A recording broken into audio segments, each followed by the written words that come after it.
तो दोस्तों काफ़ी दिनों बाद आज स्वागत है आपका फिर से हमारे जय वीरू टॉक्स में। हम लोग थोड़े व्यस्त हो गए थे। विक्रांत जी वॉज आउट ऑफ कंट्री, थोड़े बिजी थे वो भी अपनी बिजनेस में, कॉन्फ्रेंसेस थी उनकी। और आज हम लोग बहरहाल वापस लौट रहे हैं अपने घर की तरफ। और जाम बहुत ज़्यादा लगा हुआ है यहाँ पे।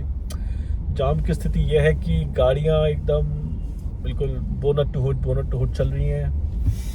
इसकी वजह जानने की कोशिश करते हैं विक्रांत जी से कि आखिर बड़े शहरों में, महानगरों में जैसे कि गुड़गांव, मुंबई, दिल्ली, बेंगलोर, यहाँ पे ट्रैफिक की समस्या दिन पर दिन बढ़ती जा रही है।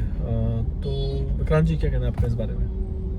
सबसे पहले धन्यवाद नितिन जी, इतने दिनों बाद दोबारा से मिलने के लिए। तो देखिए, ट्रैफिक की वजह तो एक ही वजह है, हर आदमी एक गाड़ी में है। और जैसे कि अभी तो आज एक फेस्टिवल टाइम चल रहा है, तो मुझे ऐसा लगता है कि दुनिया, ऐसा लग रहा है कि गुड़गांव दिल्ली खाली करके सब भाग जाएंगे आज। सही बात है। पर विक्रांत जी, तो इसका मतलब कल फिर गुड़गांव दिल्ली खाली रहेगा, हमें कल खाली मिलेगा फिर इसका मतलब? कल तो खाली नहीं मिलेगा, कल भी मेन फेस्टिवल है तो भीड़ तो रहेगी। बट हाँ, अक्सर यही देखा जाता है कि जैसे ही कोई एक बड़ा फेस्टिवल आता है, दिल्ली गुड़गांव खाली हो जाता है। मतलब इसकी मुख्य वजह यह है कि लोग बाहर से आके यहाँ रह रहे हैं। बहुत बढ़िया विक्रांत जी, बहुत बढ़िया। अब विक्रांत जी, आप जैसे देख रहे हैं कि हमारे साइड में थोड़ी दूर एक एम्बुलेंस चल रही है। अब ऐसे हालात में अगर एम्बुलेंस में कोई सीरियस पेशेंट बैठा हो तो वो किसके भरोसे रहे? मतलब क्या लगता है आपको? भाई वो तो सिर्फ राम भरोसे रह सकता है, और किसी के भरोसे नहीं रह सकता। ये बात तो बिल्कुल सही कहा आपने, बिल्कुल कंक्लूजन ही दे दिया आपने इस बात का।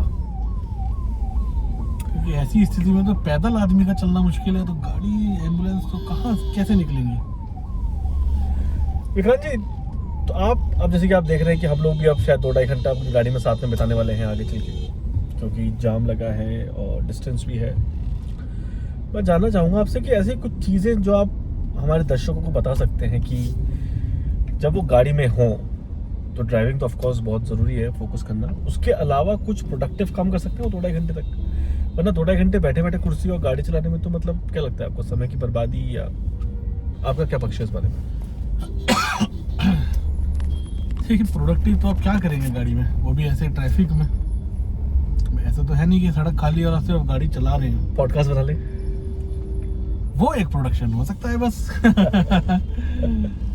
वही एक यूटिलाइजेशन है इस टाइम का, बाकी तो मुझे कुछ ऐसा प्रोडक्टिव नजर नहीं आता। ठीक है, चलिए, ये सब तो खैर चला रहेगा विक्रांत जी। देश है, भारत देश है, हमारा प्यारा देश है, हमसे ही देश बना है, समाज भी हमसे ही है। तो हम ना तो इस ट्रैफिक को गाली दे सकते हैं, ना समाज को, क्योंकि हम ही उसी का हिस्सा है। नहीं, हम भी किसी ना किसी के लिए भीड़ का हिस्सा है ना। बिल्कुल सही बात है विक्रांत जी। और मैं तो बस ये सबसे दुआ करता हूँ और भगवान से प्रार्थना करता हूँ कि सब कुशल मंगल अपने घर पहुँचे, जहाँ भी रहते हैं वो अपने परिवार के संग रक्षाबंधन का पावन पर्व मनाएं। और भारत में एकता रहनी चाहिए, भारत राज्य आगे उन्नति की तरफ बढ़ना चाहिए बिल्कुल। तो विक्रांत जी, कल रक्षाबंधन है और लोग रक्षाबंधन में मीठा खाते हैं, क्योंकि एक प्रथा रही है कि बहन अपने भाई को कुछ स्वीट्स देती है या चॉकलेट देती है, और भाई रिटर्न में उसको गिफ्ट देता है विद द प्रॉमिस कि वो बहन की रक्षा करेगा। आप आज बता रहे थे, आप सुबह कुछ आज स्वीट खाई थी आपने आज? देखिए, उस स्वीट का तो नाम मुझे अभी तक भी नहीं पता चला है। बट वो थी बड़ी लाजवाब। तो आपको क्या लगता है, मतलब क्या उसको कुछ डिस्क्राइब कर सकें क्या?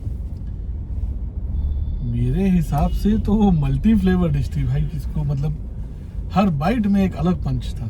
अच्छा जी, तो क्या वो मतलब स्टार्टर में आती है या मेन कोर्स में या डेजर्ट में? नहीं, वो डेजर्ट में आती है। डेजर्ट में मल्टी फ्लेवर था? हाँ, डेजर्ट में मल्टी फ्लेवर में। ओके, मतलब सेम डिश और एवरी बाइट में आपको एक अलग फ्लेवर मिलेगा, एक यूनिक फ्लेवर। किसी बहुत मिशेलिन शेफ ने बनाई हुई लगता है मुझे। ऐसी कोई डिश है जिसमें? हाँ, कोई तो मतलब एकदम परफेक्ट मास्टर शेफ था। Master chef. तो विक्रांत जी, आप क्या कहना चाहेंगे? भारत में मिठाइयाँ इतनी ज्यादा मात्रा में है, प्रचुर मात्रा में है, आपने भी बहुत राज्यों की मिठाइयाँ खाई है, आपको सबसे बेहतरीन मिठाई कौन सी लगी? देखिए, हर राज्य की अलग अलग मिठाइयाँ हैं। तो आप बता सकते हैं, राज्य से हम चल सकते हैं, हमारे पास समय है, 2.5 घंटे का समय है। फिर तो बहुत लंबा पॉडकास्ट हो जाएगा आज ये। तो कोई बात नहीं है, मिठाइयों की बात है, मीठे सब खाने के शौकीन है हमारे भारतवासी, हमारे प्रिय फेलो इंडियंस, हम लोग तो मीठे के बहुत शौकीन है। आप बताइए, आप भी कुछ कम ट्रैवल नहीं करते हैं, तो आप क्या, आपकी फेवरेट डिश क्या है? देखिए, भारतीय मिठाइयों में जो मेरी काफ़ी फेमस है, मतलब सॉरी फेवरेट है, सॉरी फेमस नहीं, फेवरेट है। जैसे कि देखिए हमारे बहुत प्यारे भाई डीएल 6821 काफ़ी तेज स्पीड से निकालते हुए, पर प्यार रखे आप, प्यार से बात कीजिए सबसे, कोई ऐसी बात नहीं है। मीठा है, मीठी बातें करते हैं तो हम मीठी ही बोलेंगे। बड़ा अच्छा क्वेश्चन है। मिठाई में मुझे सबसे अच्छी मिठाई, भारतीय मिठाई की बात करें ना हम लोग, तो अभी भारत में रहते हैं। भारतीय मिठाई में भाई मैं कह सकता हूँ कि एक तो हमारे पहाड़ में मिलती है चॉकलेट, वो मिल्क केक जैसी होती है, बट मिल्क केक को भी ज़्यादा कैरमलाइज करके बनती है। अगर वो अच्छी बनी हो तो वो बहुत फेवरेट है। और अपने को कुछ जगहों का सोन पापड़ी बहुत अच्छी लगती है, सोन पापड़ी होती है बहुत शानदार लगती है। फिर कुछ जगहों की बालूशाही बहुत अच्छी लगती है। कुछ जगहों में भाई साहब कभी मतलब सुबह सुबह अच्छा मूड हो तो आप दही जलेबी खाएं सुबह सुबह। रात के वक्त आप इसको सब्स्टिट्यूट कर लें, आप मे बी गुलाब जामुन और रबड़ी। ये मतलब भारत में, हमारे देश में मिठाइयाँ एक फ्यूजन है, समझ लो कि थोड़ा वहाँ से, थोड़ा यहाँ से, थोड़ा वहाँ से, और फिर जब मुंह में जाएगा उसका जो आनंद है वो बहुत। आप बताइए अब। देखिए यार, ऐसा कहेंगे तो आप मुंह में पानी दिलवा रहे हैं। बात तो सही कही है आपने। देखो, हर राज्य में, किसी राज्य में आप जाओ वहाँ गुलाब जामुन बहुत अच्छा है, कहीं जाएंगे तो रबड़ी बहुत अच्छी है, कहीं जाओ आप तो आपको देखने को मिलेगा। इन जनरल बालूशाही हर जगह अच्छी नहीं बनती, बट कुछ पर्टिकुलर जगह ऐसी है कि जहाँ आपको बालूशाही बहुत अच्छी मिलेगी। तो ये तो मतलब मिठाई तो नेवर एंडिंग वाली डिश है कि आप हर जगह जाएंगे तो कुछ ना कुछ आपको वहाँ का एक अच्छा स्पेशल मीठा जरूर मिलेगा। चलिए फिर समझने की कोशिश करते हैं, अपने देखते हैं कि हम दोनों का एक्सपीरियंस कहाँ रहा है अलग राज्यों में। दिल्ली की सबसे अच्छी मिठाई आपको क्या लगी है? दिल्ली की तो देखिए, अब ऐसे स्पेसिफिक अपनी मुझे नहीं लगता कोई अपनी कि ये मिठाई दिल्ली की है। जैसे कि आपने जो खाई हो दिल्ली में बड़ी शानदार खाई हो, मतलब इस तरीके से कुछ ऐसी एक मिठाई, अगर आप कभी पुरानी दिल्ली जाएं तो वहाँ एक बहुत छोटी सी दुकान है, और वो बहुत ही मतलब वो डेली कंजम्पशन बेस पे आपका बर्फी बनाते हैं, मावे वाली बर्फी। तो वो बहुत ही एक अच्छी डोडा बर्फी, नहीं डोडा बर्फी नहीं, प्लेन नॉर्मल बर्फी होती है वो मावे वाली। ओके। और वो इस लेवल पे होती है कि सुबह बनती है और 2-4 घंटे में खत्म भी हो जाती है। मेरा अनुभव दिल्ली में मिठाई के मामले में मैंने आपको बताया भी था एक बार, दरियागंज के पास एक दुकान है, वो जो मैंने एक बार गुलाब की बर्फी खाई थी। हाँ, वो भी एक बहुत अच्छी। मुझे नाम पता नहीं है उस दुकान का, मैं नाम भूल रहा हूँ, बड़ा अजीब नाम है उसका। मैं उसका नाम माफी चाहता हूँ आप लोगों से, अगर आप लोग जानते हैं तो प्लीज कमेंट्स में जरूर मेंशन कर दें इस चीज़ को कि दरियागंज में एक दुकान है, उनके पास बड़ी यूनिक मिठाइयाँ मिलती है। मैंने उनकी खाई थी स्पेशली रोज बर्फी, शानदार आइटम। चलिए अब हम दिल्ली से हट के थोड़ा यूपी की तरफ आते हैं। हमारा भारत की शान, भारत का ताज उत्तर प्रदेश, उसके बारे में आप क्या कहना चाहेंगे? देखिए, उत्तर प्रदेश में बहुत सारी ऐसी मिठाई हैं। आपका सबसे बेस्ट अनुभव क्या रहा है? मतलब आप अपना अनुभव बताइए ताकि आपके अनुभव लोगों को सुनने में आए। भाई जैसे हम हरिद्वार जब जाते हैं, हाँ जी, तो अब अभी की तरह उस दुकान का नाम तो मेरे को भी याद नहीं है। अगर आपको याद है तो प्लीज कमेंट, जो भी अगर देख रहे हैं ब्लॉग, प्लीज कमेंट जरूर करें। जो आप वाइट छोटे वाले जो रसगुल्ले आते हैं, अच्छा, छेना जिसको बोलते हैं, मतलब यूपी या बंगाली मिठाई खा रहे हैं आप? हाँ, यूपी में बंगाली मिठाई। सर मैंने कहा ना, देखो मिठाई का कोई स्टेट नहीं है, जो उसको अच्छा बनाए वो जगह उसके लिए अच्छी है। अच्छा, और उसके अलावा कोई और? ऐसे ही हम लोग बनारस गए थे तो वहाँ हमने रबड़ी बहुत अच्छी खाई। अच्छा जी, बनारस की रबड़ी। हाँ, तो गाइस याद रखिए, अगर आप बनारस जा रहे हैं तो रबड़ी जरूर खाएं। कोई स्पेशल दुकान या जगह? हर जगह मिलती है। अब जैसे मथुरा जाएं तो वहाँ मिठाई नहीं है, तो वहाँ आपको एक हर दुकान पे ही मिलेगी वैसे तो, बट कुछ स्पेसिफिक जगह है जहाँ आपको मीठी लस्सी, केसर वाली लस्सी बहुत अच्छी मिलती है। केसर वाली लस्सी, अच्छा। और यूपी में मेरा जो सबसे अच्छा अनुभव रहा है वो रहा है सर सोन पापड़ी, बहुत अच्छी मिली है मुझे। सोन पापड़ी के लिए फिर आप जाए बरेली। बरेली, हाँ, दीपक की। वो अपनी फेवरेट रही है एक तरीके से, मतलब बहुत अच्छी लगती है, मतलब उसको आप खा सकते हैं अच्छी क्वांटिटी। फिर अपने को अच्छे लगते हैं भाई साहब, एक और है नगीना के पास, एक बिजनौर के पास जगह है नगीना, वहाँ के मिलते हैं साहब गुलाब जामुन भाई साहब, मुलायम सॉफ्ट, अंदर से दरदरे जो होते हैं ना, समझ रहे आप। आज का पॉडकास्ट बहुत माउथ वाटरिंग रहने वाला है भाई साहब, तो अगर टिश्यू वगैरह है तो प्लीज ले आए आप लोग। बहुत आनंद आता है उसको खाने में भी।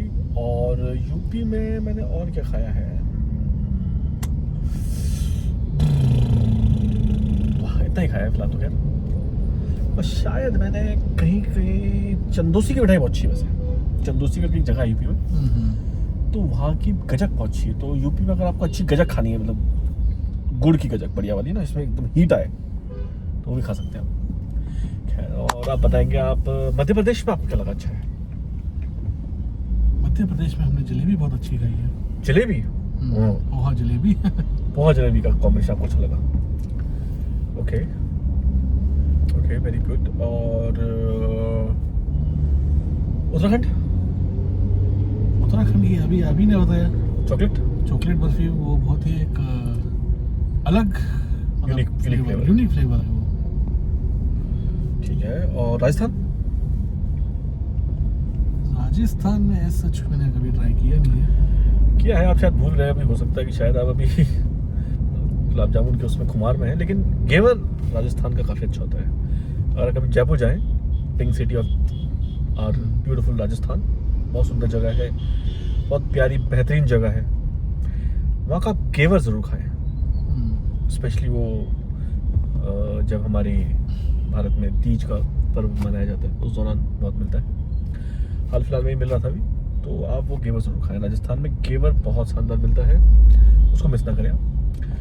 और डोडा बर्फी भी खा सकते हैं। और इनफैक्ट एक बहुत यूनिक आइटम मिलता है राजस्थान कोटा में, वो है आपका मावे की कचौड़ी।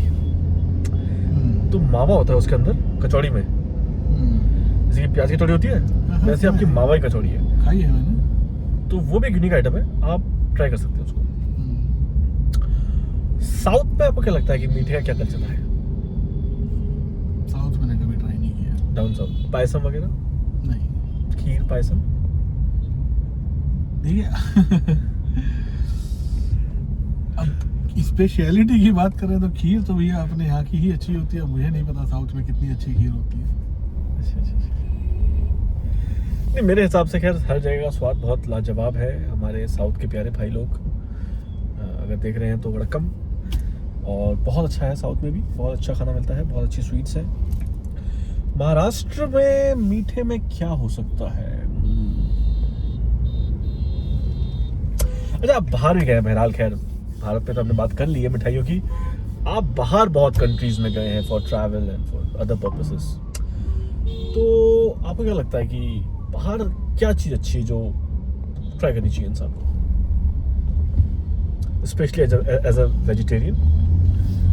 आपको क्या लगता है भाई साहब क्या लगता है आपको? What do you think? नहीं, कुछ जगहों पे हमने वहाँ आइसक्रीम खाई है। अच्छा, वो ब्रेड आइसक्रीम, बट वहाँ कहाँ? अब ऐसे नाम मेरे से पूछेंगे तो जैसे हम सिंगापुर में गए। अच्छा, आप गए थे जब? हाँ, तो सिंगापुर में हमने एक ब्रेड आइसक्रीम खाई थी। अच्छा, वो जो ऑर्चिड में बड़ी फेमस है अंकल की, हाँ, वो काफ़ी वहाँ की वो आइटम है, उसको एक्चुअली वैसा मानते हैं, जैसे कि जब हमारे वहाँ दिल्ली में फतेहचंद की कचौड़ी वाला है ना, हाँ, तो वैसे ही है कि आप सिंगापुर जाए तो उसको मिस मत कर आए। तो वो लोकल का एक मतलब की यादें जुड़ी हैं, they have a memory and emotions connected to that shop. बहुत बढ़िया वो खाया आपने। और मेरे ख्याल से इंडिया में चॉकलेट्स और पेस्ट्रीज तो बाहर के लेवल की ही मिलती है, आई थिंक सो। हाँ, अब तो बहुत ऑप्शन है आपके पास, और सब अच्छे से ही अच्छे हैं। ओके, अच्छा, आपको क्या लगता है कि वेस्टर्न डेजर्ट्स और इंडियन डेजर्ट्स में कहाँ आप किसको पी सकेंगे? इंडियन डेजर्ट को ऑलवेज 21 रखेंगे आप, ठीक है। और कुछ खास वजह उसकी? अगेन ये पर्सनल चॉइस है, मतलब ओके, मेरे को इंडियन ज़्यादा पसंद है। तो दोस्तों, बहुत मीठा पॉडकास्ट रहा आज का। तो जो लोग मीठे हो चाहे मीठे ना हो, ज़रूर देखें इस पॉडकास्ट को, आपको मुँह में पानी आ जाएगा। और आपकी जो फेवरेट मिठाई है उसको ज़रूर आप लिखें कमेंट्स में, क्योंकि हम लोग बहुत उत्सुकता से वेट कर रहे होंगे उस चीज़ का पढ़ने का कि आपकी फेवरेट मिठाई कौन सी है। और देखिए गाड़ी में बिल्कुल बहुत टफ स्थिति चल रही है यहाँ पे, लेकिन हम बहुत प्यार से मीठा बन के बहुत अच्छे से मीठी मीठी बातें करते हुए इस कड़वे सफ़र को पूरा कर रहे हैं। देखने के लिए धन्यवाद, जुड़े रहने के लिए धन्यवाद, और सब्सक्राइब करें हमारे जय वीरू टॉक्स को। सी यू सून। धन्यवाद।